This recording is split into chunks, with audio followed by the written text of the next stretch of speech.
দেবভূমি ভারতে যুগে যুগে অবতার রূপে জন্মেছেন স্বয়ং ঈশ্বর।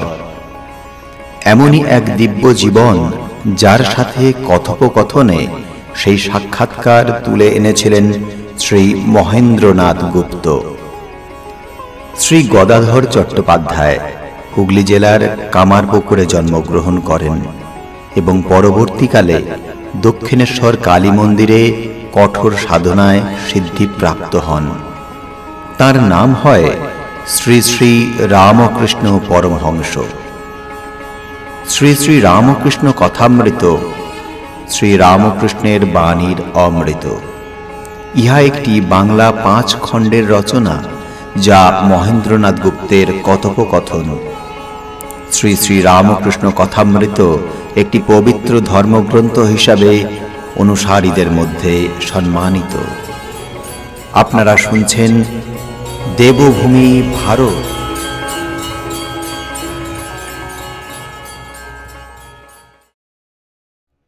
ত্রয়োদশ অধ্যায় 6ষ্ঠ এবং 7ম পরিচ্ছেদ। শ্রী রামকৃষ্ণ বলিতেছেন, সংসারীরা বলে, কেন কামিনী কাঞ্চনে আসক্তি চায় না? তাকে লাভ করলে আসক্তি চায়। যদি একবার ব্রহ্মানন্দ পায়, তাহলে ইন্দ্রিয় সুখ ভোগ করতে বা অর্থ মান সম্ভ্রমের জন্য আর মন দৌড়য় না। বাদুলে পোকা যদি একবার আলো দেখে, তাহলে আর অন্ধকারে যায় না। রাবণকে বলেছিল, তুমি সীতার জন্য মায়ায় নানা রূপ ধরেছ, একবার রাম রূপ ধরে সীতার কাছে যাও না কেন?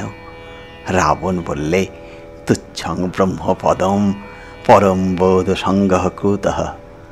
যখন রামকে চিন্তা করি, তখন ব্রহ্মপদ তুচ্ছ হয়, পরস্ত্রী তো সামান্য কথা, তা রাম রূপ কি করে ধরব? তাই জন্যই সাধন ভজন গো, তাই জন্যই সাধন ভজন। তাকে চিন্তা যত করবে, ততই সংসারের সামান্য ভোগের জিনিসে আসক্তি কমবে। তাঁর পাদপদ্মে যত ভক্তি হবে, ততই বিষয় বাসনা কম পড়ে আসবে, ততই দেহের সুখের দিকে নজর কমবে। পরস্ত্রীকে মাতৃবৎ বোধ হবে, নিজের স্ত্রীকে ধর্মের সহায় বন্ধু বোধ হবে। পশুভাব চলে যাবে, দেবভাব আসবে। সংসারে একেবারে অনাসক্ত হয়ে থাকবে গো, একেবারে অনাসক্ত হয়ে যাবে। তখন সংসারে যদিও থাকো, জীবনমুক্ত হয়ে বেড়াবে। চৈতন্যদেবের ভক্তরা অনাসক্ত হয়ে সংসারে ছিল। তা মহিমাচরণ যে ঠিক ভক্ত, তার কাছে হাজার বেদান্ত বিচার করো আর স্বপ্নবৎ বলো, তার ভক্তি যাবার নয়, ফিরে ঘুরে একটুখানি থাকবেই। একটা মুষল বেনা বনে পড়েছিল, তাতেই মুষলং কুলনাশনম। শিব অংশে জন্মালে জ্ঞানী হয়, ব্রহ্মসত্য জগৎ মিথ্যা, এই বোধের দিকে মন সর্বদা যায়।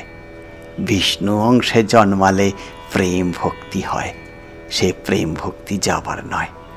জ্ঞান বিচারের পর এই প্রেম ভক্তি যদি কমে যায়, আবার এক সময় হু হু করে বেড়ে যায়। যদুবংশ ধ্বংস করেছিল মুষল, তারই মতো। ঠাকুর শ্রী রামকৃষ্ণের ঘরের পূর্ব বারান্দায় হাজরা মহাশয় বসিয়া জপ করেন। বয়স 46-47 হইবে।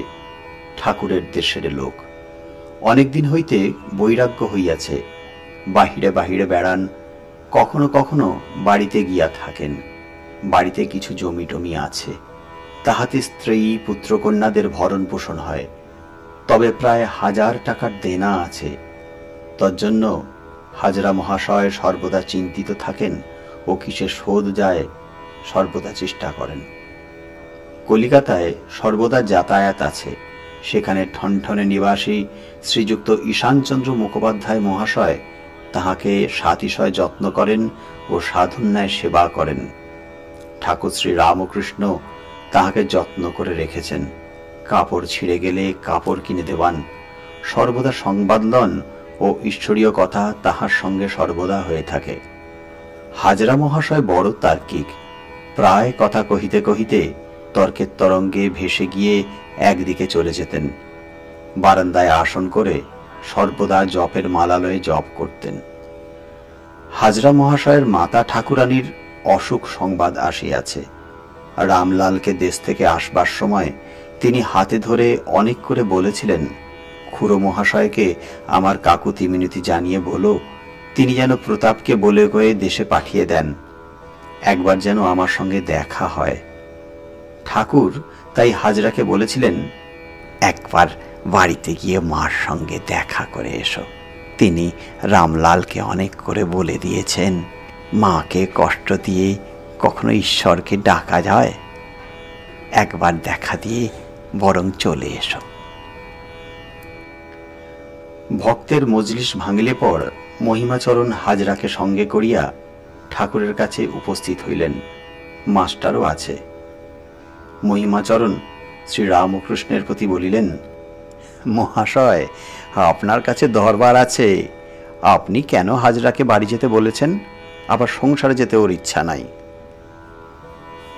শ্রীরামকৃষ্ণ বলিতেছেন, ওর মা রামলালের কাছে অনেক দুঃখ করেছে, তাই বললুম 3 দিনের জন্য না হয় যাও, একবার দেখা দিয়ে এসো। মাকে কষ্ট দিয়ে কি ঈশ্বর সাধনা হয়? আমি বৃন্দাবনে রয়ে যাচ্ছিলাম, তখন মাকে মনে পড়ল। ভাবলুম মা যে কাঁদবে, তখন আবার সেজবাবুর সঙ্গে এখানে চলে এলুম। আর সংসারে যেতে জ্ঞানীর ভয় কি গো?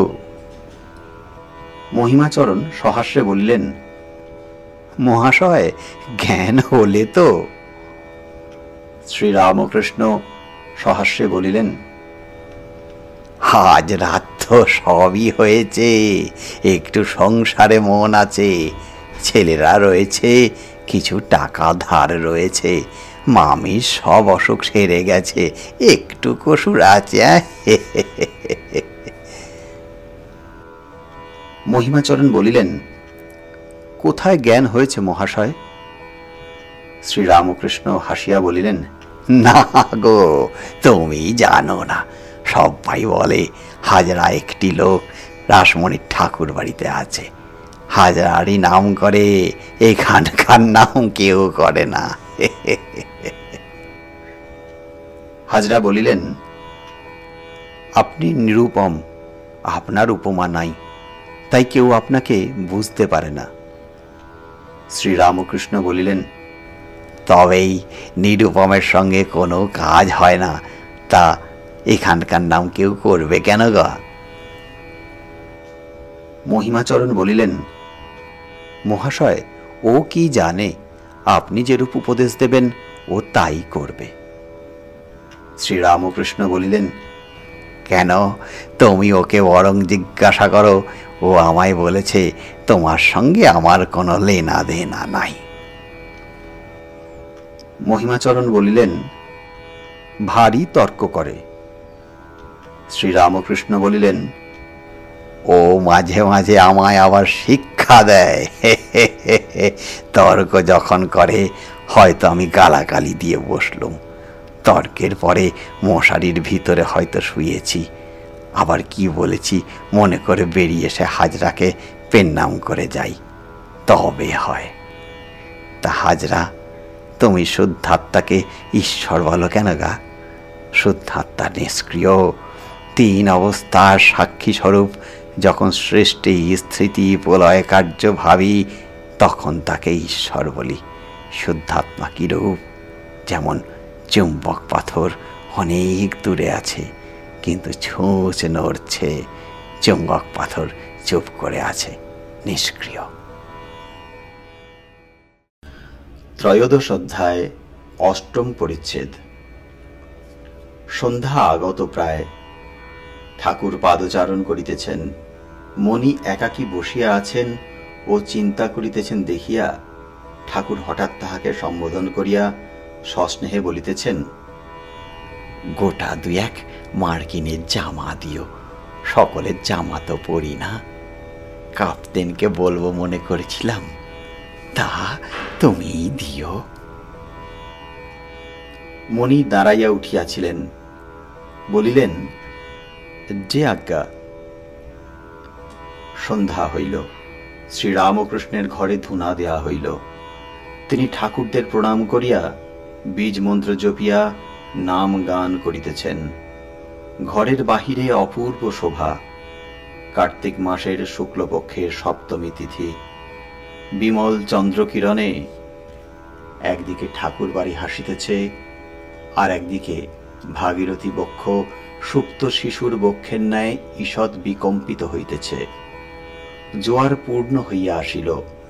আরতির শব্দ গঙ্গার স্নিগ্ধোজ্জ্বল প্রবাহ সম্ভূত কলকলনাদ সঙ্গে মিলিত হইয়া বহু দূর পর্যন্ত গমন করিয়া লয়ে প্রাপ্ত হইতেছিল। ঠাকুর বাড়িতে এককালে 3 মন্দিরে আরতি, কালী মন্দিরে, বিষ্ণু মন্দিরে ও শিব মন্দিরে। 12 শিব মন্দিরে এক একটি করিয়া শিবলিঙ্গের আরতি। পুরোহিত শিবের এক ঘর হইতে আরেক ঘরে যাইতেছেন। বাম হস্তে ঘণ্টা, দক্ষিণ হস্তে পঞ্চপ্রদীপ, সঙ্গে পরিচারক, তাহার হস্তে কাঁসর। আরতি হইতেছে। তৎসঙ্গে ঠাকুর বাড়ির দক্ষিণ পশ্চিম কোণ হইতে রোশন চৌকির সুমধুর নিনাদ শোনা যাইতেছে। সেখানে নহবতখানা, সন্ধ্যাকালীন রাগ রাগিনী বাজিতেছে। আনন্দময়ীর নিত্য উৎসব যেন জীবকে স্মরণ করাইয়া দিতেছে, কেহ নিরানন্দ হইও না, ঐহিকের সুখ দুঃখ আছেই, থাকে থাকুক, জগদম্বা আছেন, আমাদের মা আছেন, আনন্দ করো। দাসীপুত্র ভালো খেতে পায় না, ভালো পড়তে পায় না, বাড়ি নাই, ঘর নাই, তবু বুকে জোর আছে, তার যে মা আছে, মার কোলে নির্ভর। পাতানো মা নয়, সত্যকার মা। আমি কে, কোথা থেকে এলাম, আমার কি হবে, আমি কোথায় যাব, সব মা জানেন। কে অত ভাবে? আমার মা জানেন, আমার মা, যিনি দেহ, মন, প্রাণ, আত্মা দিয়ে আমায় গড়েছেন। আমি জানতেও চাই না। যদি জানবার দরকার হয় তিনি জানিয়ে দিবেন। অত কে ভাবে? মায়ের ছেলেরা সব আনন্দ করো। বাহিরে কৌমুদী প্লাবিত জগৎ হাসিতেছে। কক্ষ মধ্যে শ্রীরামকৃষ্ণ হরি প্রেমানন্দে বসিয়া আছেন। ঈশান কলিকাতা হইতে আসিয়াছেন, আবার ঈশ্বরীয় কথা হইতাছে। ঈশানের ভারী বিশ্বাস। বলেন, একবার যিনি দুর্গা নাম করে বাড়ি থেকে যাত্রা করেন, তার সঙ্গে শূলপাণি শূলহস্তে যান। বিপদে ভয় কি? শিব নিজে রক্ষা করেন। শ্রীরামকৃষ্ণ ঈশানকে বলিতেছেন, ঈশান, তোমার খুব বিশ্বাস, আমাদের কিন্তু অত নাই। তবে বিশ্বাসেই তাকে পাওয়া যায়। ঈশান বলিলেন, আজ্ঞা হ্যাঁ। শ্রীরামকৃষ্ণ বলিলেন, তুমি জপ আর নেক উপবাস, পুরস্চরণ এইসব কর্ম করছ, তা বেশ। যার আন্তরিক ঈশ্বরের উপর টান থাকে, তাকে দিয়ে তিনি এইসব কর্ম করিয়ে নেন। ফলকামনা না করে এইসব কর্ম করে যেতে পারলে নিশ্চিত তাকে লাভ হয়। শাস্ত্রে অনেক কর্ম করতে বলে গেছে, তাই করছি। এরূপ ভক্তিকে বৈধি ভক্তি বলে। আর এক আছে রাগ ভক্তি, সেটি অনুরাগ থেকে হয়, ঈশ্বরে ভালোবাসা থেকে হয়, যেমন প্রহ্লাদের। সেই ভক্তি যদি আসে, আর বৈধি কর্মের প্রয়োজন হয় না গো, আর বৈধি কর্মের প্রয়োজন হয় না। সন্ধ্যার পূর্বে মণি বেড়াইতেছেন ও ভাবিতেছেন, রামের ইচ্ছা, এটি তো বেশ কথা। এতে তো প্রিডেস্টিনেশন আর ফ্রি উইল, লিবার্টি আর নেসেসিটি, এই ঝগড়া সব মিটে যাচ্ছে। আমায় ডাকাতে ধরে নিলে রামের ইচ্ছায়, আবার আমি তামাক খাচ্ছি রামের ইচ্ছায়, আমি ডাকাতি করছি রামের ইচ্ছায়, আমায় পুলিশে ধরলে রামের ইচ্ছায়, আমি সাধু হয়েছি রামের ইচ্ছায়। আমি প্রার্থনা করছি, হে প্রভু, আমায় অসৎ বুদ্ধি দিও না, আমাকে দিয়ে ডাকাতি করিও না, এও রামের ইচ্ছা। সৎ ইচ্ছা অসৎ ইচ্ছা তিনিই দিচ্ছেন। তবে একটা কথা আছে, অসৎ ইচ্ছা তিনি কেন দিবেন, ডাকাতি করবার ইচ্ছা তিনি কেন দিবেন? তার উত্তরে ঠাকুর বলেন এই, তিনি জানোয়ারের ভিতর যেমন বাঘ সিংহ সাপ করেছেন, গাছের ভিতর যেমন বিষ গাছ করেছেন, সেইরূপ মানুষের ভিতর চোর ডাকাতও করেছেন। কেন করেছেন তা কে বলবে, ঈশ্বরকে কে বুঝবে? কিন্তু তিনি যদি সব করেছেন, সেন্স অফ রেসপন্সিবিলিটি তো যায়। তা কেন যাবে? ঈশ্বরকে না জানলে, তার না দর্শন হলে রামের ইচ্ছা এটি 16 আনা বোধই হবে না। তাকে লাভ না করলে এটি একবার বোধ হয়, আবার ভুল হয়ে যাবে। যতক্ষণ না পূর্ণ বিশ্বাস হয় ততক্ষণ পাপ পুণ্য বোধ, রেসপন্সিবিলিটি বোধ থাকবেই থাকবে। ঠাকুর বুঝালেন রামের ইচ্ছা তোতা পাখির মতো, রামের ইচ্ছা মুখে বললে হয় না। যতক্ষণ ঈশ্বরকে জানা না হয়, তাঁর ইচ্ছায় আমার ইচ্ছায় এক না হয়, যতক্ষণ না আমি যন্ত্র ঠিক বোধ হয়, ততক্ষণ তিনি পাপ পুণ্য বোধ, সুখ দুঃখ বোধ, সূচি অসুচি, ভালো মন্দ বোধ সব রেখে দেন, সেন্স অব রেসপন্সিবিলিটি রেখে দেন। তা না হলে তার মায়ার সংসার কেমন করে চলবে? ঠাকুরের ভক্তির কথা যত ভাবিতেছি ততই অবাক হইতেছি। কেশব সেন হরিনাম করেন, ঈশ্বর চিন্তা করেন, অমনি তাকে দেখতে ছুটেছেন। অমনি কেশব আপনার লোক হলেন। তখন কাপ্তেনের কথা আর শুনলেন না। তিনি বিলাতে গিয়াছিলেন, সাহেবদের সঙ্গে খেয়েছেন, কন্যাকে ভিন্ন জাতিতে বিবাহ দিয়েছেন, এ সব কথা ভেসে গেল। কুলটি খাই, কাঁটায় আমার কি কাজ? ভক্তিসূত্রে সাকারবাদী নিরাকারবাদী এক হয়, হিন্দু মুসলমান খ্রিস্টান এক হয়, চারি বর্ণ এক হয়। ভক্তিরই জয়। ধন্য শ্রী রামকৃষ্ণ, তোমারই জয়। তুমি সনাতন ধর্মের এই বিশ্বজনীন ভাব আবার মূর্তিমান করিলে। তাই বুঝি তোমার এত আকর্ষণ। সমস্ত ধর্মাবলম্বীদের তুমি পরম আত্মীয় নির্বিশেষে আলিঙ্গন করিয়াছ। তোমার এক কোষ্ঠী বাতর ভক্তি। তুমি কেবল দেখো অন্তরে ঈশ্বরে ভালোবাসা ও ভক্তি আছে কিনা। যদি তা থাকে, অমনি সে তোমার পরম আত্মীয়। হিন্দুর যদি ভক্তি দেখো, অমনি সে তোমার আত্মীয়। মুসলমানদের যদি আল্লাহর উপর ভক্তি থাকে, সেও তোমার আপনার লোক। খ্রিস্টানদের যদি যিশুর উপর ভক্তি থাকে, সেও তোমার পরম আত্মীয়। তুমি বলো যে সব নদী ভিন্ন দিক দেশ হইতে আসিয়া এক সমুদ্র মধ্যে পড়িতেছে, সকলেরই উদ্দেশ্য এক সমুদ্র। ঠাকুর এই জগৎ স্বপ্নবৎ বলছেন না। বলেন তাহলে ওজনে কম পড়ে, মায়াবাদ নয় বিশিষ্টাদ্বৈতবাদ। কেননা জীবজগৎ অলিক বলছেন না, মনের ভুল বলছেন না। ঈশ্বর সত্য, আবার মানুষ সত্য, জগৎ সত্য। জীব জগৎ বিশিষ্ট ব্রহ্ম। বিচি খোলা বাদ দিলে সব বেলটা পাওয়া যায় না। শুনিলাম এই জগৎ ব্রহ্মাণ্ড মহাচিদাকাশে আবির্ভূত হইতেছে, আবার কালে লয় হইতেছে। মহাসমুদ্রের তরঙ্গ উঠিয়াতেছে, আবার কালে লয় হইতেছে। আনন্দ সিন্ধু নীড়ে অনন্ত লীলা লহরী। এ লীলার আদি কোথায়, অন্ত কোথায়, তাহা মুখে বলিবার জো নাই, মনে চিন্তা করিবার জো নাই। মানুষ কতটুকু, তার বুদ্ধি বা কতটুকু? শুনলাম মহাপুরুষেরা সমাধিস্থ হয়ে সেই নিত্য পরম পুরুষকে দর্শন করেছেন, নিত্য লীলাময় হরিকে সাক্ষাৎকার করেছেন। অবশ্য করেছেন, কেননা ঠাকুর শ্রী রামকৃষ্ণ বলিতেছেন। তবে এই চর্মচক্ষে নয়, বোধ হয় দিব্যচক্ষু যাহাকে বলে তাহার দ্বারা। সে দিব্যচক্ষু পাইয়া অর্জুন বিশ্বরূপ দর্শন করেছিলেন, যে চক্ষুর দ্বারা ঋষিরা আত্মার সাক্ষাৎকার করেছিলেন, যে দিব্যচক্ষুর দ্বারা ঈশা তাহার স্বর্গীয় পিতাকে অহরহ দর্শন করিতেন। সে চক্ষু কিসে হয়? ঠাকুরের মুখে শুনিলাম ব্যাকুলতার দ্বারা হয়। এখন সে ব্যাকুলতা হয় কেমন করে?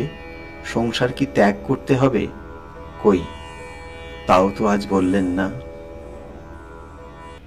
চতুর্দশ অধ্যায়, প্রথম পরিচ্ছেদ। ফাল্গুন কৃষ্ণা দশমী তিথি, পূর্বাষাঢ়া নক্ষত্র, 29শে ফাল্গুন বুধবার, ইংরাজি 11ই মার্চ 1885। আজ আন্দাজ বেলা 10টার সময় শ্রীরামকৃষ্ণ দক্ষিণেশ্বর হইতে আসিয়া ভক্তগৃহে বসু বলরাম মন্দিরে শ্রী শ্রী জগন্নাথের প্রসাদ পাইয়াছেন, সঙ্গে লাটু প্রভৃতি ভক্ত। ধন্য বলরাম, তোমারই আলয়ে আজ ঠাকুরের প্রধান কর্মক্ষেত্র হইয়াছে। কত নূতন নূতন ভক্তকে আকর্ষণ করিয়া প্রেমডোরে বাঁধিলেন। ভক্ত সঙ্গে কত নাচিলেন গাইলেন, যেন শ্রী গৌরাঙ্গ শ্রীবাস মন্দিরে প্রেমের হাট বসাচ্ছেন। দক্ষিণেশ্বরের কালীবাটিতে বসে বসে কাঁদেন, নিজের অন্তরঙ্গ দেখিবেন বলিয়া ব্যাকুল। রাত্রে ঘুম নাই। মাকে বলেন, মা, ওর বড় ভক্তি, ওকে টেনে নাও। মা, ওকে এখানে এনে দাও। যদি সে না আসতে পারে তাহলে মা আমায় সেখানে লয়ে যাও, আমি দেখে আসি। তাই বলরামের বাড়ি ছুটে ছুটে আসেন। লোকের কাছে কেবল বলেন, বলরামের জগন্নাথের সেবা আছে, খুব শুদ্ধ অন্ন। যখন আসেন অমনি নিমন্ত্রণ করিতে বলরামকে পাঠান। বলেন, যাও নরেন্দ্র ভবনাথ রাখালকে নিমন্ত্রণ করে এসো। এদের খাওয়ালে নারায়ণকে খাওয়ানো হয়। এরা সামান্য নয়, এরা ঈশ্বরাংশে জন্মেছে। এদের খাওয়ালে তোমার খুব ভালো হবে। বলরামের আলয়েই শ্রীযুক্ত গিরিশ ঘোষের সঙ্গে প্রথম বসে আলাপ। এইখানেই রথের সময় কীর্তন আনন্দ। এইখানেই কতবার প্রেমের দরবারে আনন্দের মেলা হইয়াছে। মাস্টার নিকটে একটি বিদ্যালয়ে পড়ান। শুনিয়াছেন আজ 10টার সময় শ্রীরামকৃষ্ণ বলরামের বাটিতে আসিবেন। মাঝে অধ্যাপনার কিঞ্চিত অবসর পাইয়া বেলা 2 প্রহরের সময় ওইখানে আসিয়া উপস্থিত। আসিয়া দর্শন ও প্রণাম করিলেন। ঠাকুর আহারান্তে বৈঠকখানায় একটু বিশ্রাম করিতেছেন। মাঝে মাঝে থলি থেকে কিছু মশলা বা কাবাব চিনি খাচ্ছেন। অল্প বয়স্ক ভক্তেরা চারিদিকে ঘেরিয়া বসিয়া আছেন। শ্রীরামকৃষ্ণ মাস্টারকে বলিলেন, তুমি এলে যে, স্কুল নাই? মাস্টার বলিলেন, স্কুল থেকে আসছি, এখন সেখানে বিশেষ কাজ নাই। একজন ভক্ত বলিলেন, না মহাশয়, উনি স্কুল পালিয়ে এসেছেন। মাস্টার স্বগত স্বরে বলিলেন, হায়, কে যেন টেনে আনলে। ঠাকুর যেন একটু চিন্তিত হইলেন। পরে মাস্টারকে কাছে বসাইয়া কত কথা কহিতে লাগলেন, আর বলিলেন, আমার গামছাটা নিংড়ে নাও তো গা, আর জামাটা শুকোতে দাও, আর পা দুটো একটু কামড়াচ্ছে, একটু হাত বুলিয়ে দিতে পারো? মাস্টার সেবা করিতে জানেন না, তাই ঠাকুর সেবা করিতে শিখাইতেছেন। মাস্টার শশব ব্যস্ত হইয়া একে একে ওই কাজগুলি করিতেছেন। তিনি পায়ে হাত বুলাইতেছেন। শ্রীরামকৃষ্ণ কথার ছলে কত উপদেশ দিতে লাগিলেন। শ্রীরামকৃষ্ণ মাস্টারকে বলিলেন, তা হ্যাঁ গা, এটা আমার কদিন ধরে হচ্ছে, কেন বলো দেখি? ধাতুর কোনো জিনিসে হাত দেবার জো নাই। একবার একটা বাটিতে হাত দিচ্ছিলাম, তা হাত শিঙি মাটির কাঁটা ফোটার মতো হলো। হাত ঝনঝন ঝনঝন করতে লাগলো। গারু না ছুলে নয়, তাই মনে করলুম গামছাখানা ঢাকা দিয়ে দেখি তুলতে পারি কিনা। যাই হাত দিয়েছি, অমনি হাতটা ঝনঝন ঝনঝন করতে লাগলো, খুব বেদনা। শেষে মাকে প্রার্থনা করলুম, মা, আর অমন কর্ম করব না, মা এবার মাফ করো। হ্যাঁ গা, ছোট নরেন যাওয়া আসা করছে, বাড়িতে কিছু বলবে? খুব শুদ্ধ, মেয়ে সঙ্গ কখনো হয় নাই। মাস্টার বলিলেন, আর খোলটা বড়। শ্রীরামকৃষ্ণ বলিলেন, হ্যাঁ, আবার বলে যে ঈশ্বরীয় কথা একবার শুনলে আমার মনে থাকে। বলে আমি ছেলেবেলায় আমি কাঁদতুম, ঈশ্বর দেখা দিচ্ছেন না বলে। মাস্টারের সঙ্গে ছোট নরেন সম্পর্কে এরূপ অনেক কথা হইল। এমন সময় উপস্থিত ভক্তদের মধ্যে একজন বলিয়া উঠিলেন, মাস্টার মহাশয়, আপনি স্কুলে যাবেন না? শ্রীরামকৃষ্ণ বলিলেন, কটা বেজেছে? একজন ভক্ত বলিল, 1টা বাজতে 10 মিনিট। শ্রীরামকৃষ্ণ মাস্টারকে বলিলেন, তা তুমি এসো, তোমার দেরি হচ্ছে। একে কাজ ফেলে এসেছ। লাটু, ও লাটু, রাখাল কোথায়? লাটু বললেন, চলে গেছে বাড়ি। শ্রীরামকৃষ্ণ বলিলেন, আমার সঙ্গে দেখা না করে? চতুর্থ অধ্যায়, দ্বিতীয় পরিচ্ছেদ। স্কুলের ছুটির পর মাস্টার আসিয়া দেখিতেছেন ঠাকুর বলরামের বৈঠকখানায় ভক্তের মজলিস করিয়া বসিয়া আছেন। ঠাকুরের মুখে মধুর হাসি, সেই হাসি ভক্তদের মুখে প্রতিবিম্বিত হইতেছে। মাস্টারকে ফিরিয়া আসিতে দেখিয়া ও তিনি প্রণাম করিলে ঠাকুর তাহাকে তাহার কাছে আসিয়া বসিতে ইঙ্গিত করিলেন। শ্রীযুক্ত গিরিশ ঘোষ, সুরেশ মিত্র, বলরাম, লাটু, চুনিলাল ইত্যাদি ভক্ত উপস্থিত আছেন। শ্রীরামকৃষ্ণ গিরিশকে বলিলেন, তুমি একবার নরেন্দ্রর সঙ্গে বিচার করে দেখো, সে কি বলে। গিরিশ সহাস্যে বলিলেন, নরেন্দ্র বলে ঈশ্বর অনন্ত। যা কিছু আমরা দেখি শুনি, জিনিসটি কি কি ব্যক্তিটি, সব তার অংশ। এ পর্যন্ত আমাদের বলবার জো নেই। ইনফিনিটি মানে অনন্ত আকাশ, তার আবার অংশ কি? অংশ হয় না। শ্রীরামকৃষ্ণ বলিলেন, ঈশ্বর অনন্ত হন আর যত বড় হন, তিনি ইচ্ছা করলে তার ভিতরে সার বস্তু মানুষের ভিতর দিয়ে আসতে পারে ও আসে। তিনি অবতার হয়ে থাকেন, এটি উপমা দিয়ে বোঝানো যায় না। অনুভব হওয়া চাই, প্রত্যক্ষ হওয়া চাই। উপমার দ্বারা কতকটা আভাস পাওয়া যায়। গরুর মধ্যে শিংটা যদি ছোঁয়ে, তবে গরুকেই ছোঁয়া হলো। পাটা বা লেজটা ছুঁলেও গরুটাকে ছোঁয়া হলো। কিন্তু আমাদের পক্ষে গরুর ভিতরে সার পদার্থ হচ্ছে দুধ। সেই দুধ কিন্তু বাঁট দিয়ে আসে, বুঝলে? সেইরূপ প্রেম ভক্তি শিখাবার জন্য ঈশ্বর মানুষ দেহ ধারণ করে সময় সময় অবতীর্ণ হন।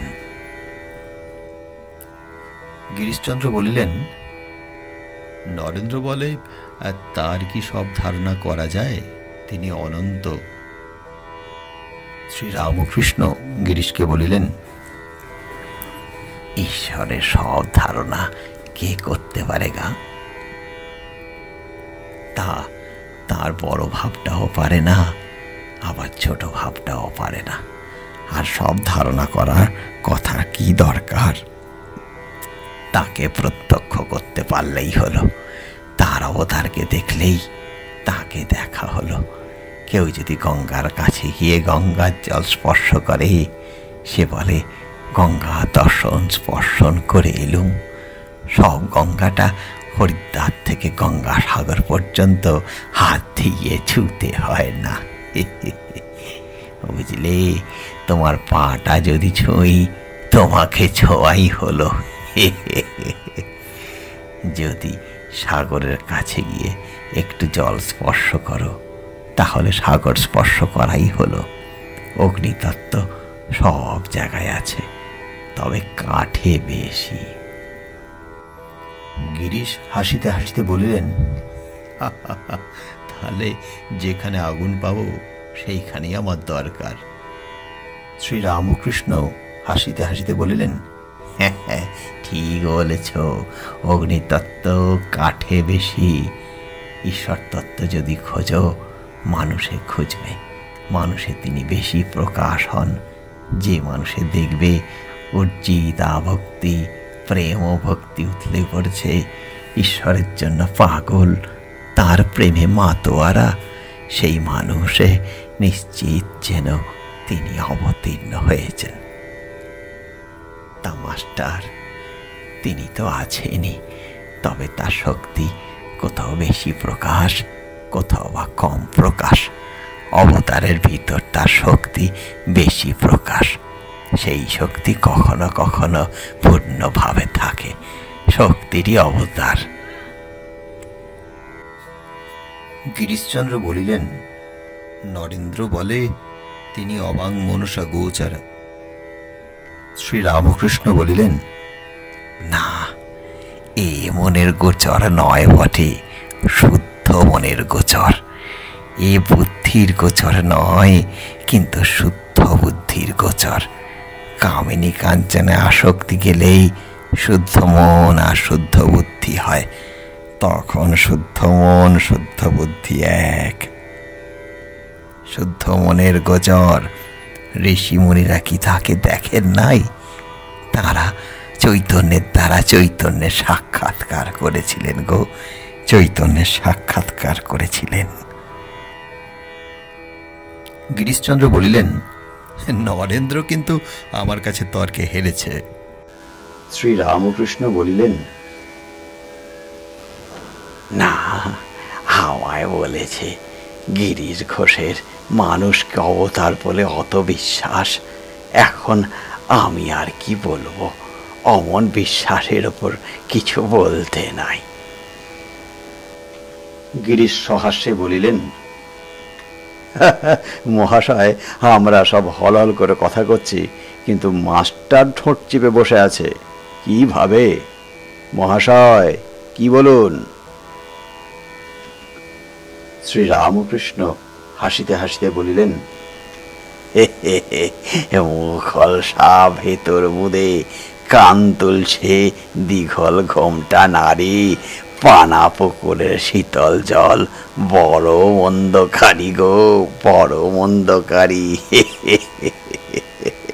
কিন্তু কিন্তু ইনি তা নন, ইনি গম্ভীর আত্মা। গিরিশ ঘোষ জিজ্ঞাসা করিলেন, মহাশয়, শ্লোকটি কি বললেন? শ্রীরামকৃষ্ণ বললেন, এই কটি লোকের কাছে সাবধান হবে। হল হল করে কথা কয়, তারপর ভিতর বুঁদে, মনের ভিতর ডুবুরি না বলে অন্ত পাবে না। তারপর কান তুলছে, কানে তুলসী দেয় ভক্তি জানাবার জন্য। আর দীঘল ঘোমটা নারী, লম্বা ঘোমটা লোকে মনে করে ভারী সতী, তাহা নয়। আর পানা পুকুরের জল নাইলে শানিপাতি হয়। চুনিলাল বললেন, এর মানে মাস্টারের কথা উঠেছে। ছোট নরেন, বাবুরাম ওর পোড়ো, নারায়ণ, পল্টু, পূর্ণ, তেজচন্দ্র এরা সব ওর পোড়ো। কথা উঠেছে যে উনি তাদের এইখানে এনেছেন আর তাদের পড়াশোনা খারাপ হয়ে যাচ্ছে, এর নামে দোষ দিচ্ছে।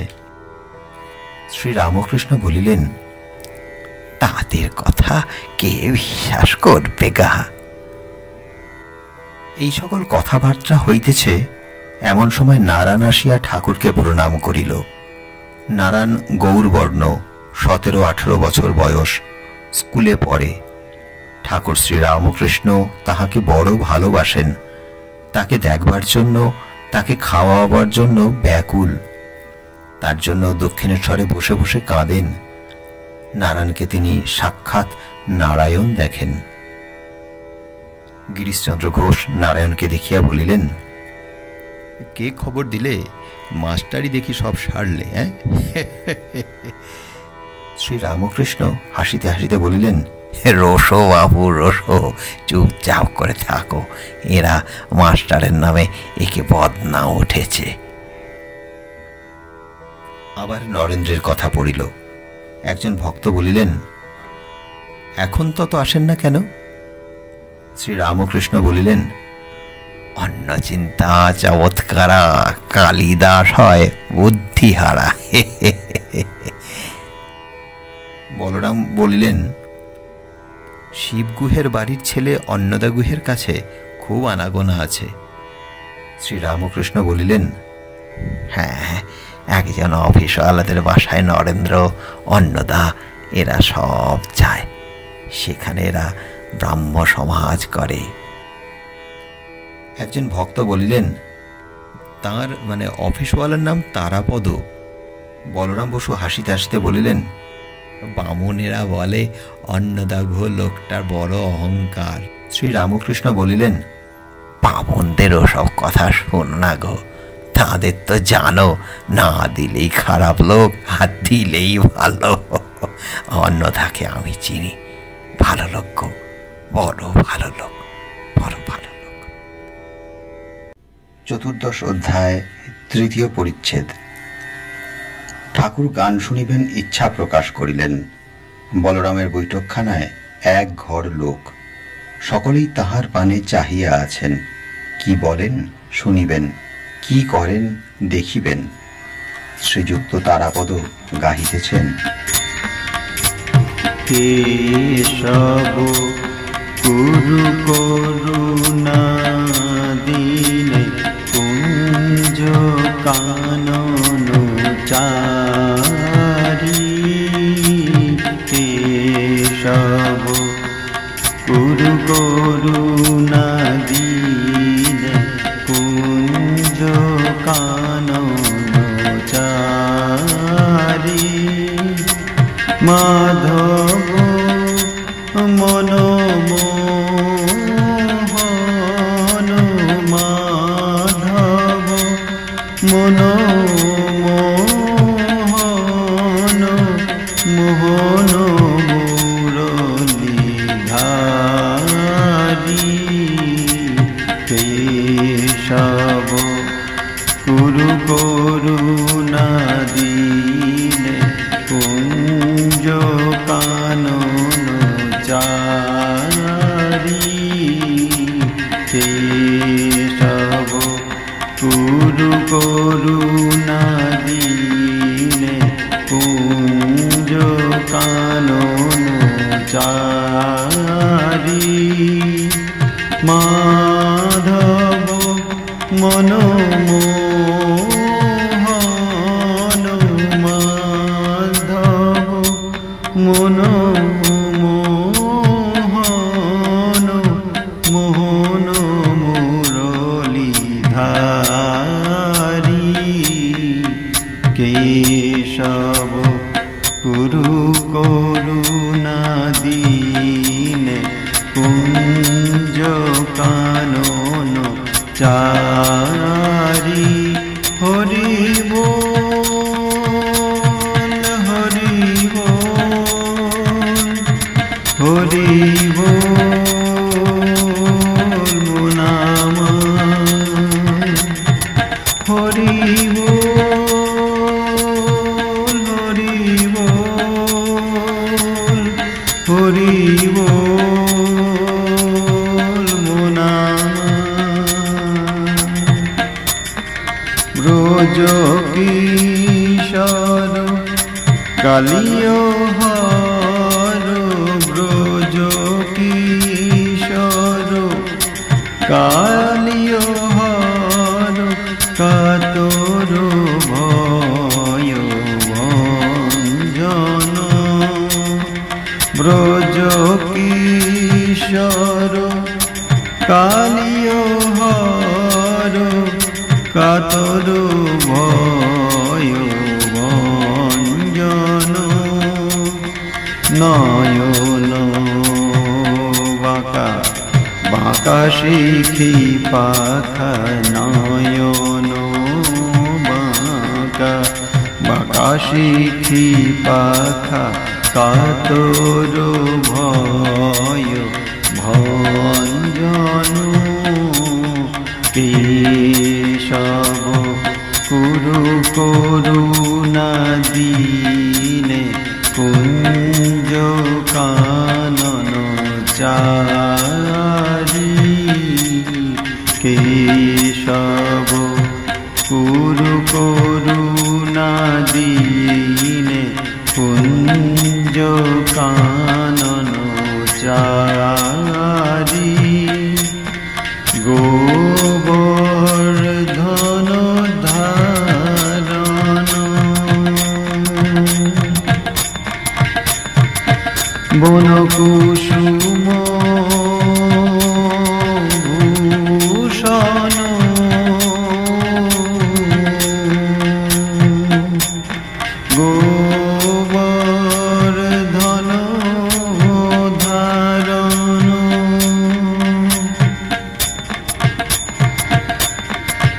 বন কুসুম ভূষণ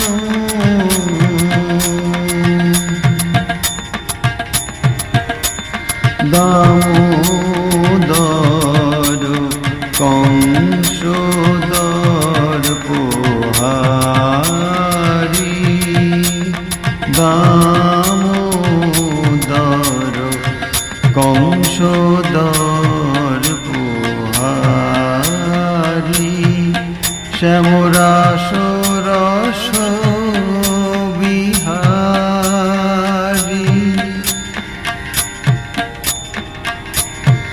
শ্যামরাস রাস বিহারি হরি বল হরি বল হরি বল মুনামা হরি বল হরি বল হরি বল মুনামা হরি বল হরি বল হরি বল মুনামা। শ্রীরামকৃষ্ণ গিরিশকে বলিলেন, আহা, বেশ গানটি। তুমি কি সব গান বেঁধেছ? একজন ভক্ত বলিলেন, হ্যাঁ, উনি চৈতন্যলীলার সব গান বেঁধেছেন। শ্রীরামকৃষ্ণ গিরিশকে বলিলেন, এই গানটি খুব উতরেছে। তা হ্যাঁ গা, নিতাইয়ের গান গাইতে পারো? আবার গান হইল। নিতাই গেয়েছিলেন, কিশোরীর প্রেম নিবি আয়, প্রেমের জোয়ার বয়ে যায়। কিশোরীর প্রেম নিবি আয়, কিশোরীর প্রেম নিবি আয়, প্রেমের জোয়ার বয়ে যায়, প্রেম নিবি আয়, কিশোরীর প্রেম নিবি আয়, বইছে রে প্রেম শত ধারে, বইছে রে প্রেম শত ধারে, যে যত চায় তত পায়, কিশোরীর প্রেম নিবি আয়, প্রেমের জোয়ার বয়ে যায়, প্রেম নিবি আয়, কিশোরীর প্রেম নিবি আয়, প্রেমের কিশোরী প্রেম বিলায় সাধ করি, প্রেমের কিশোরী প্রেম বিলায় সাধ করি, রাধার প্রেমে বল রে হরি, প্রেমের কিশোরী প্রেম বিলায় সাধ করি, রাধার প্রেমে বল রে হরি, প্রেমে প্রাণ মত্ত করে, প্রেম তরঙ্গে প্রাণ নাচায়, প্রেমে প্রাণ মত্ত করে, প্রেম তরঙ্গে প্রাণ নাচায়, রাধার প্রেমে হরি বলি আয় আয় আয়, রাধার প্রেমে হরি বলি আয় আয় আয়, কিশোরীর প্রেম নিবি আয়, প্রেমের জোয়ার বয়ে যায়, প্রেম নিবি আয়, কিশোরীর প্রেম নিবি আয়, প্রেমের জোয়ার বয়ে যায়, প্রেম নিবি আয়। সকলে মাস্টারকে অনুরোধ করিতেছেন, তুমি একটি গান গাও। মাস্টার একটু লাজুক, ফিসফিস করে মাপ চাহিতেছেন। গিরিশ ঠাকুরের প্রতি সহাস্যে বলিলেন, মহাশয়, মাস্টার কোনো মতে গান গাইছে না। শ্রীরামকৃষ্ণ বিরক্ত হইয়া বলিলেন, ও স্কুলের দাঁত বার করবে, গান গাইতে যত লজ্জা। মাস্টার মুখটি চুন করিয়া খানিকক্ষণ বসিয়া রহিলেন। শ্রীযুক্ত সুরেশ মিত্র একটু দূরে বসেছিলেন। ঠাকুর শ্রী রামকৃষ্ণ তাহার দিকে সস্নেহে দৃষ্টিপাত করিয়া শ্রীযুক্ত গিরিশ ঘোষকে দেখাইয়া সহাস্য বদনে কথা কহিতেছেন। শ্রী রামকৃষ্ণ সহাস্যে বলিলেন, তুমি তো কি, ইনি গিরিশ তোমার চেয়ে। সুরেশ হাসিতে হাসিতে বলিলেন, আজ্ঞা হ্যাঁ, আমার বড় দাদা। গিরিশ ঠাকুরকে বলিলেন, আচ্ছা মহাশয়, আমি ছেলেবেলায় কিছু লেখাপড়া করি নাই, তবু লোকে বলে বিদ্বান। শ্রী রামকৃষ্ণ বলিলেন, মহিম চক্রবর্তী অনেক শাস্ত্র টাস্ত্র দেখেছে ও শুনেছে, খুব আধার। কি মাস্টার, কেমন গা? মাস্টার বলিলেন, আজ্ঞা হ্যাঁ। গিরিশ বলিলেন, কি বিদ্যা? ও অনেক দেখেছি, ওতে আর ভুলি না। শ্রী রামকৃষ্ণ হাসিতে হাসিতে বলিলেন, এখনকার ভাব কি জানো?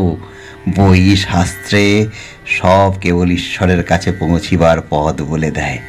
পথ উপায় জেনে লবার পর আর বই শাস্ত্রে কি দরকার গো, আর বই শাস্ত্রে কি দরকার? তখন নিজে কাজ করতে হয়। একজন একখানা চিঠি পেয়েছিল, কুটুম বাড়ি তত্ত্ব করতে হবে। কি কি জিনিস লেখা ছিল, জিনিস কিনতে দেবার সময় চিঠিখানা খুঁজে পাওয়া যাচ্ছিল না।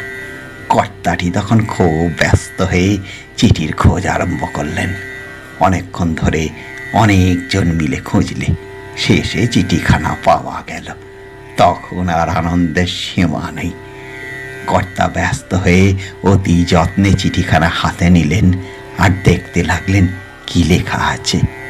লেখা এই, 5 শের সন্দেশ পাঠাইবে, একখানা কাপড় পাঠাইবে, আরও কত কি।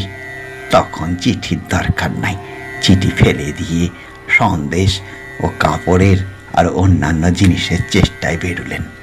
চিঠির দরকার কতক্ষণ?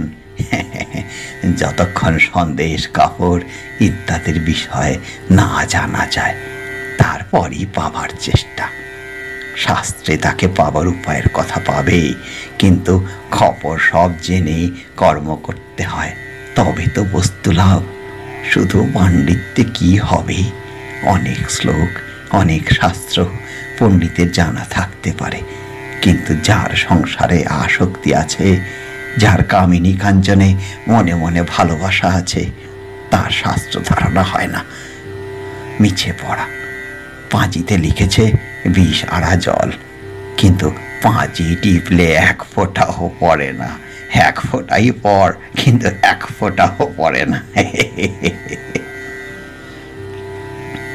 গিরিশ সহাস্যে বললেন, মহাশয়, পাঁজি টিপলে 1 ফোঁটাও পড়ে না? হ্যাঁ।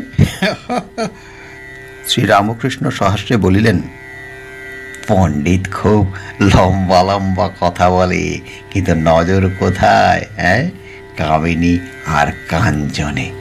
দেহের সুখ আর টাকায়। শকুনি খুব উঁচুতে ওড়ে, কিন্তু নজর ভাগারে। কেবল খুঁজছে কোথায় মরা জানোয়ার, কোথায় ভাগার, কোথায় মরা।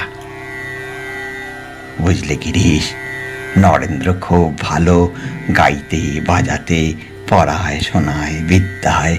এদিকে জিতেন্দ্রীয়, বিবেক বৈরাগ্য আছে, সত্যবাদী, অনেক গুণ।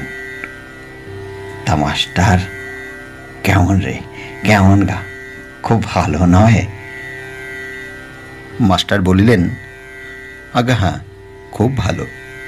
শ্রী রামকৃষ্ণ জনান থেকে মাস্টারকে বলিলেন, দেখো, ওর এই গিরিশের খুব অনুরাগ আর বিশ্বাস।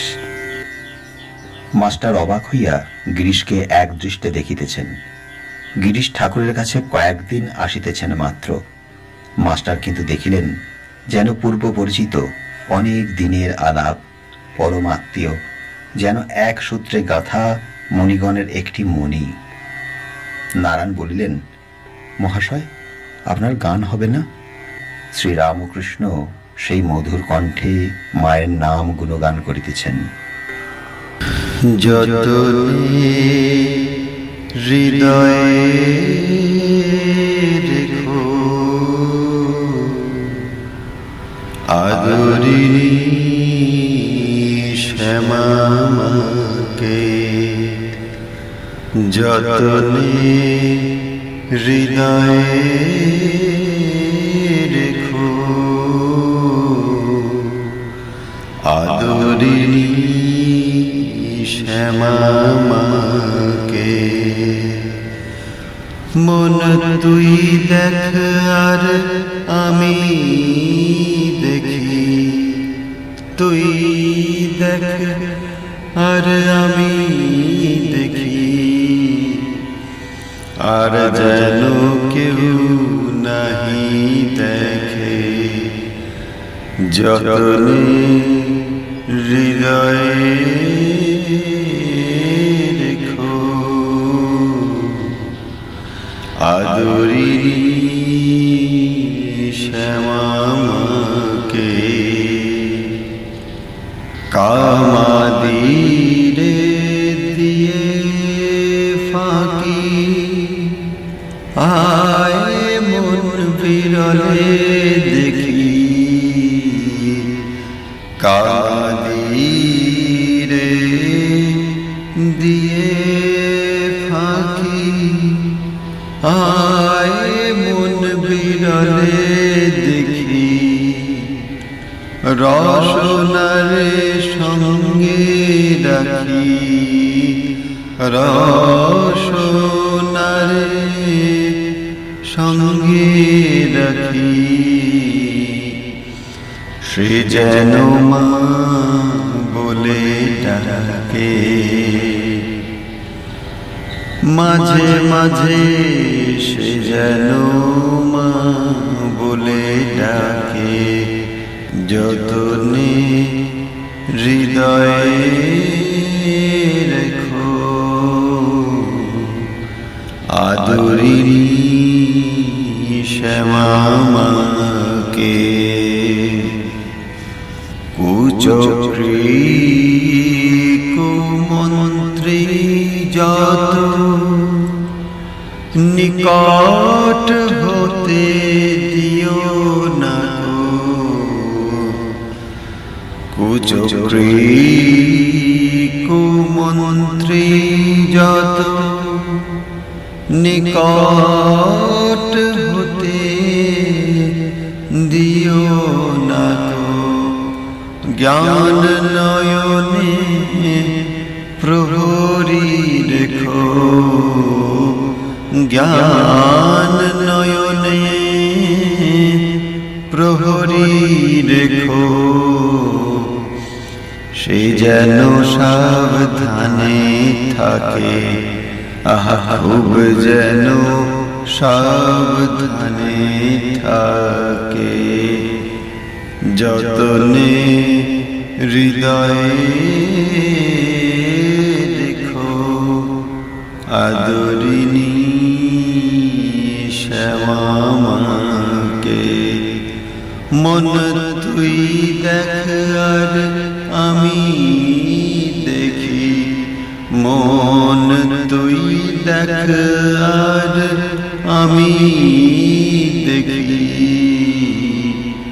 আর যেন কেউ নাই দেখে, যতনে হৃদয়ে রেখো আদরিণী শ্যামাকে। ঠাকুর ত্রিতাপে তাপিত সংসারী জীবের ভাব আরোপ করিয়া মার কাছে অভিমান করিয়া গাইতেছেন। মা গো আনন্দময়ী নিরানন্দ করুণা, মা গো আনন্দময়ী নিরানন্দ করুণা, তোমার ও দুটি চরণ বিনে আমার মন দুটি চরণ, বিনে আমার মন অন্য কিছু আর জানে না।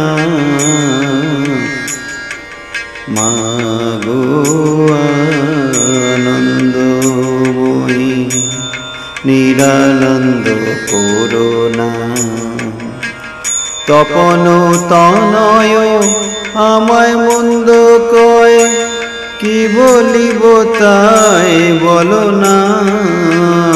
তপন তনয় আমায় মন্দ কয়, কি বলিব তাই বলো না।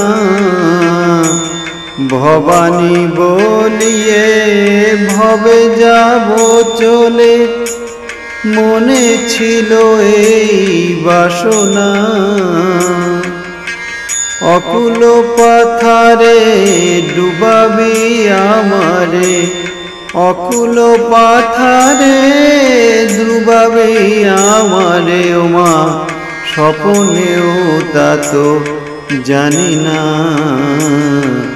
মাগো আনন্দময়ী নিরানন্দ করুণা, মাগো আনন্দময়ী নিরানন্দ করুণা। তোমার দুটি চরণ বিনে আমার মন, দুটি চরণ বিনে আমার মন অন্য কিছু আর জানে না। মাগো আনন্দময়ী নিরানন্দ করুণা, মাগো আনন্দময়ী নিরানন্দ করুণা। আমি অহর্নিশি শ্রী দুর্গা নামে ভাসি, মা অহর্নিশি শ্রী দুর্গা নামে ভাসি। দুঃখ রাশি তবু গেল না। আমি অহর্নিশি শ্রী দুর্গা নামে ভাসি, দুঃখ রাশি তবু গেল না। এবার যদি মরি ও হর সুন্দরী, এবার যদি মরি ও হর সুন্দরী। তোর দুর্গা নাম আর কেউ লবে না। মাগো আনন্দময়ী নিরানন্দ করুণা, মাগো আনন্দময়ী নিরানন্দ করুণা। তোমার দুটি চরণ বিনে আমার মন, দুটি চরণ বিনে আমার মন অন্য কিছু আর জানে না। মাগো আনন্দময়ী নিরানন্দ করুণা, মাগো আনন্দময়ী নিরানন্দ করুণা। ভক্তেরা নিস্তব্ধ হইয়া গান শুনিতেছেন। তাহারা এক দৃষ্টে ঠাকুরের অদ্ভুত আত্মহারা মাতোয়ারা ভাব দেখিতেছেন। গান সমাপ্ত হইল। কিয়ৎকাল পরে ঠাকুর শ্রী রামকৃষ্ণ বলিতেছেন, আমার আজ গান ভালো হলো না, সর্দি হয়েছে। ক্রমে সন্ধ্যা হইল। সিন্ধুবক্ষে যথায় অনন্তের নীল ছায়া পড়িয়াছে। নিবিড় অরণ্য মধ্যে অম্বরস্পর্শী পর্বত শিখরে, বায়ু বিকম্পিত নদীর তীরে, দিগ দিগন্তব্যাপী প্রান্তর মধ্যে ক্ষুদ্র মানবের সহজেই ভাবান্তর হইল। এই সূর্য চরাচর বিশ্বকে আলোকিত করিতেছিলেন। কোথায় গেলেন? বালক ভাবিতেছে, আবার ভাবিতেছেন। বালক স্বভাবাপন্ন মহাপুরুষ। সন্ধ্যা হইল। কি আশ্চর্য, কি এরূপ করিল! পাখিরা পাদপ শাখা আশ্রয় করিয়া রব করিতেছে। মানুষের মধ্যে যাহাদের চৈতন্য হইয়াছে, তাহারাও সেই আদি কবি কারণের কারণ পুরুষোত্তমের নামও করিতেছেন। কথা কহিতে কহিতে সন্ধ্যা হইল। ভক্তেরা যে যে আসনে বসিয়াছিলেন, তিনি সেই আসনেই বসিয়া রহিলেন। শ্রীরামকৃষ্ণ মধুর নাম করিতেছেন। সকলে উদ্গ্রীব ও উৎকর্ণ হইয়া শুনিতেছেন। এমন মিষ্ট নাম তারা কখনো শুনেন নাই, যেন সুধা বর্ষণ হইতেছে। এমন প্রেম মাখা বালকের মা মা বলে ডাকা তারা কখনো শুনেন নাই, দেখেন নাই। আকাশ, পর্বত, মহাসাগর, প্রান্তর, বন, আর দেখিবার কি প্রয়োজন? গরুর শৃঙ্গ, পদাদি ও শরীরের অন্যাংশ অংশ, আর দেখিবার কি প্রয়োজন? দয়াময় গুরুদেব যে গরুর বাঁটের কথা বলিলেন, এই গৃহ মধ্যে কি তাই দেখিতেছি? সকলের অশান্ত মন কিসে শান্তি লাভ করিল? নিরানন্দ ধরা কিসে আনন্দে ভাসিল? কেন ভক্তদের দেখিতেছি শান্ত ও আনন্দময়? এই প্রেমিক সন্ন্যাসী কি সুন্দর রূপধারী অনন্ত ঈশ্বর! এইখানেই কি দুগ্ধপান পিপাসুর পিপাসার শান্তি হইবে? অবতার হউন আর নাই হউন, ইহারি চরণ প্রান্তে মন বিকাইছে। আর যাইবার জো নাই, ইহারেই করিয়াছি জীবনের ধ্রুবতারা।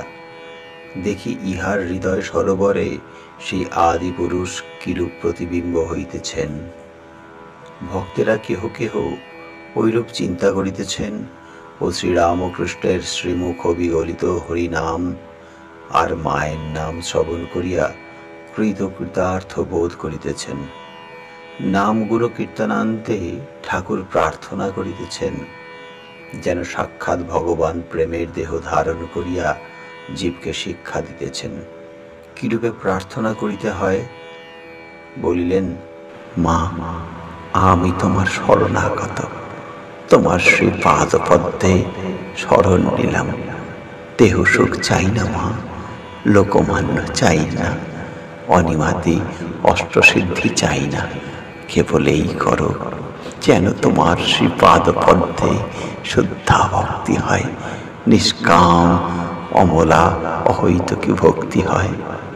আর যেন মা তোমার ভুবন মোহিনী মায়ায় মুগ্ধ না হই, তোমার মায়ার সংসারে কামিনী কাঞ্চনের উপর ভালোবাসা যেন কখনো না হয়। মা, তোমা বই আমার আর কেউ নাই। আমি ভজনহীন, সাধনহীন, জ্ঞানহীন, ভক্তিহীন। কৃপা করে সেই পাদপদ্মে আমায় ভক্তি দাও। মনি ভাবিতেছেন, ত্রিসন্ধ্যা যিনি তার নাম করিতেছেন, যার শ্রীমুখ বিনিসৃত নাম ও গঙ্গা তৈল ধারার ন্যায় নিরবচ্ছিন্না, তার আবার সন্ধ্যা কি? মনি পরে বুঝিলেন, লোকশিক্ষার জন্য ঠাকুর মানব দেহ ধারণ করিয়াছেন।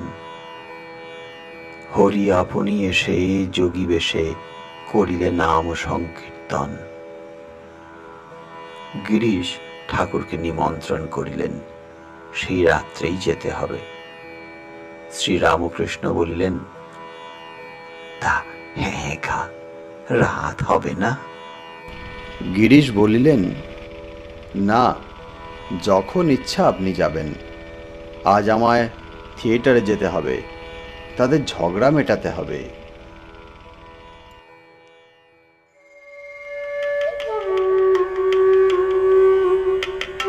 আপনারা শুনছেন শ্রীমকথিত শ্রী শ্রী রামকৃষ্ণ কথামৃত।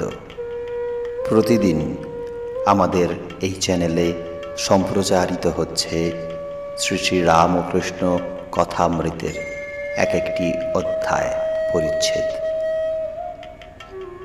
আমাদের চ্যানেলটি থেকে শ্রী শ্রী রামকৃষ্ণ কথামৃত শোনার জন্য এই চ্যানেলটিকে লাইক এবং সাবস্ক্রাইব করে রাখুন। এবং বেল আইকনে ক্লিক দিয়ে রাখুন, যাতে প্রতিদিন সময় মতন এটি আপনি শুনতে পান।